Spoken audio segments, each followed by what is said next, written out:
Movie की शुरुआत होती है चांदनी चौक से, जहां एक चाट की दुकान है और उस दुकान का मालिक है केदारनाथ, जिन्हें पूरे मोहल्ले लाला नाम से बुलाते हैं। उस चाट की दुकान में गोलगप्पे काफी फेमस हैं और पूरे मोहल्ले के प्रेग्नेंट औरतों में ये बात फैली हुई है कि यहाँ के गोलगप्पे खाते ही हमें लड़का पैदा होगा। लाला के 4 छोटी बहन हैं, उनमें से सबसे बड़ी है गायत्री, जो काफी खूबसूरत और घर के कामकाजों में माहिर है। उससे छोटी बहन है लक्ष्मी, जो थोड़ी सी सांवली है, और उससे छोटी बहन दुर्गा, जो हमेशा खाना खाती रहती है, और सबसे छोटी बहन है सरस्वती, जिसका हाव भाव पूरा लड़का जैसा है। एक दिन लाला की सबसे बड़ी बहन गायत्री को देखने के लिए लड़के वाले आते हैं। ये रिश्ता फाइनल होने ही वाला था कि तभी अचानक से लड़के वालों को दूसरी जगह से फोन आता है और वहाँ 16 लाख रुपए दहेज देने के लिए तैयार हो जाता है। दहेज के रकम सुनकर लड़के वाले उस घर में रिश्ता पक्का कर देते हैं और गायत्री की रिश्ता टूट जाती है। इससे लाला काफी टूट जाता है। फिर फ्लैशबैक में दिखाता है लाला अपने मरते हुए माँ को वचन देता है कि जब तक वो अपने चारों बहनों की शादी नहीं करवाएगा तब तक वो खुद भी शादी नहीं करेगा। इसके बाद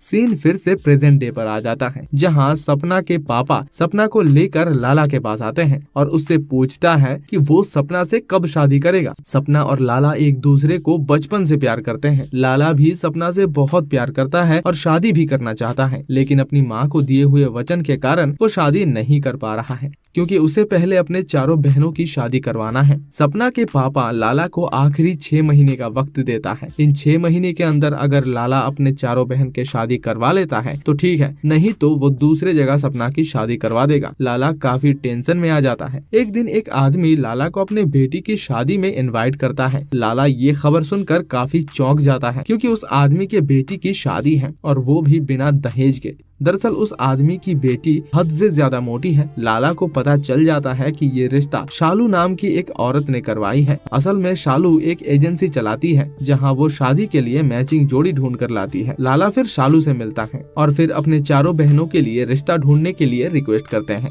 शालू राजी हो जाती है, मगर वो हर रिश्ते के लिए 18 लाख रुपए डिमांड करती है। लाला मान जाता है। वहाँ सपना भी मौजूद थी। शालू सपना को बताती है कि उनके पिताजी के कहने पर वो सपना के लिए एक रिश्ता लेकर आया है, जो अगले 2-3 दिन में उसके घर पे मिलने आएंगे। ये सुनकर लाला के चारों बहन काफी भावुक हो जाती हैं, क्योंकि वो लोग भी चाहते हैं कि लाला की शादी सपना से ही हो। इसलिए जब सपना को देखने के लिए लड़के वाले आते हैं तो चारों बहन वहाँ पर जाकर हंगामा कर देता है और लाला के बारे में लड़के वाले को पता चल जाता है, जिसे सुनकर सपना का ये रिश्ता टूट जाता है। कुछ दिन बाद शालू की मदद से गायत्री की शादी फाइनल होती है। लाला अपना दुकान गिरवी रख देता है और गायत्री की शादी के पूरे खर्चे उठाता है। लेकिन गायत्री की विदाई के बाद सपना के पापा लाला के पास आ जाता है और उसे फाइनली कहता है कि मुझे नहीं लगता है कि तुम अपने बाकी 3 बहनों की शादी करवा पाओगे, क्योंकि एक के करवाने पर ही तुम कंगाल हो चुके हो। सपना के पिताजी गुस्सा होकर और भी कह देता है कि चारों बहन का तुम सौतेला भाई हो, तुम्हें रास्ते से उनके माता पिता ने उठा कर लाया था।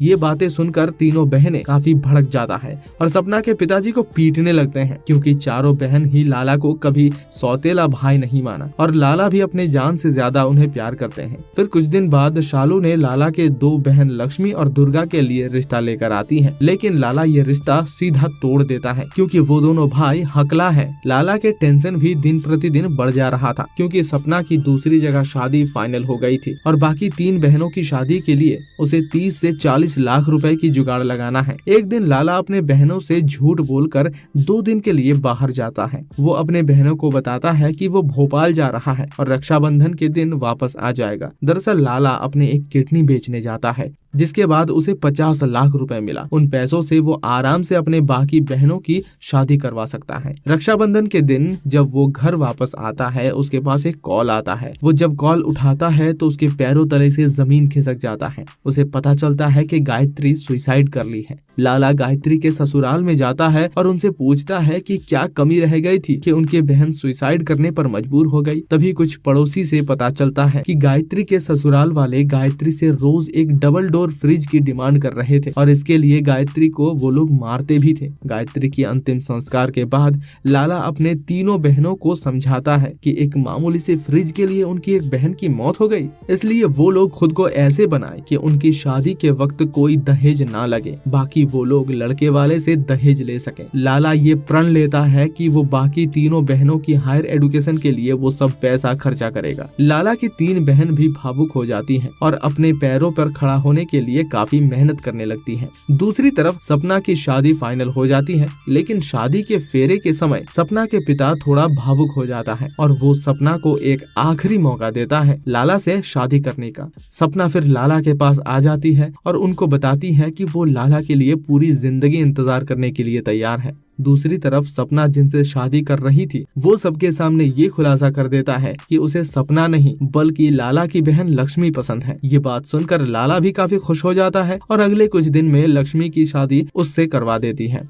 बाकी 2 बहन दुर्गा और सरस्वती अपने करियर बनाने में बहुत बिजी हो जाती हैं। दुर्गा एक फेमस लॉयर बन जाती है और केस लड़कर अपनी बड़ी बहन की ससुराल वाले को सजा भी दिलाती है और दुर्गा अपने एक सहकर्मी के साथ शादी भी करती है। कुछ दिन बाद सरस्वती भी पुलिस इंस्पेक्टर बन जाती है और साथ में एक पुलिस ऑफिसर को भी लाती है। उन दोनों का ही शादी हो जाता है। इतने दिन के बाद लाला का वचन पूरा होता है, वो अब बुढ़ा हो चुका है। दूसरी तरफ सपना भी बुढ़ी हो चुकी है। लाला अपने वचन निभाने के बाद बुढ़ापे पर सपना से शादी करने पहुंचता है और दोनों के शादी के साथ इस मूवी की दी एंड हो जाती है। तो दोस्तों, अगर आपको ये मूवी एक्सप्लेनेशन अच्छा लगा है और अगर आप इस वीडियो के जरिए फिल्म से जुड़ पाए हैं तो हमारे इस वीडियो को लाइक, शेयर, कमेंट और चैनल को सब्सक्राइब जरूर करें।